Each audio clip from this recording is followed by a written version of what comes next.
طی چند روز اخیر در پی حمله‌های پیاپی سلاح‌به‌دستان طالبان به مناطق شمال افغانستان نزدیک به مرز تاجیکستان بیش از 1500 نفر نظامیان افغان به خاک تاجیکستان عقب نشینی کردند. نظامیان افغان گفتند نیروهایشان با طالبان نابرابر بود و برای نجات جانشان به تاجیکستان فرار کردند.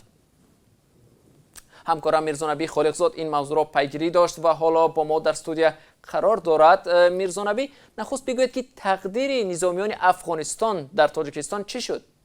ببینید، بنابر خبری اخیری که به دست ما رسید، شب گذشته یعنی ششنبه هفتم ایول از فرودگاه شهر کولاب حدود 600 نفر نظامیان فراری به افغانستان بازگردانیده شدند.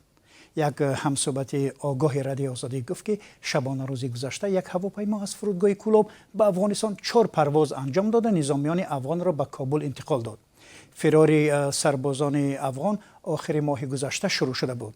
بار آخر روز یکشنبه به شب 4 به 5 ایول 1037 نفر از نظامیان افغان با مقصد نجات جان خود به تاجیکستان عقب نشینی کرده بودند.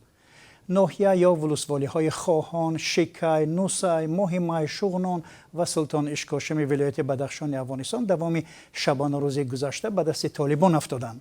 جای یادآوری است که به قول مقامداران تاجیک از دو حصه مرز 1357 کیلومتری تاجیکستان افغانستان و از جمله یک عده گذرگاه‌های استراتژیکی مرزی زیر نظارت طالبان قرار داشته است.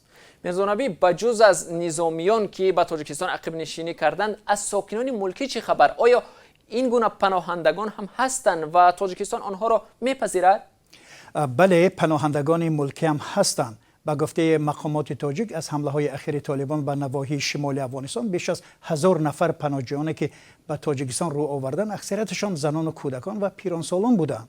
پناهجویان حالا در ولایت مختار کوهستان بدخشان تاجیکستان جابجا شدند در پی آن سازمان‌های بین المللی از جمله بخش پناهندگان سازمان ملل تاجیکستان را برای پذیرایی پناهجویان و اقدام بشردوستانه تحسین و تمجید کردند و مقامات محلی به دلیل امنیتی مکان نگهداری پناهجویان را افشا نمی‌کنند و هم دقیق گفته نمی‌شود که گریزها کی به خاک تاجیکستان گذاشتند.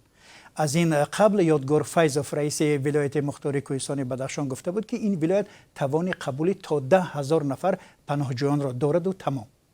تشکر میرزا نبی برای صحبت. همکاران ما شبانه روزی تحولات افغانستان را پیگیری دارند و تفصیلات بیشتر از این را در وبسایت رادیو آزادی www.azadi.org می توانید پیدا و مطالعه کنید.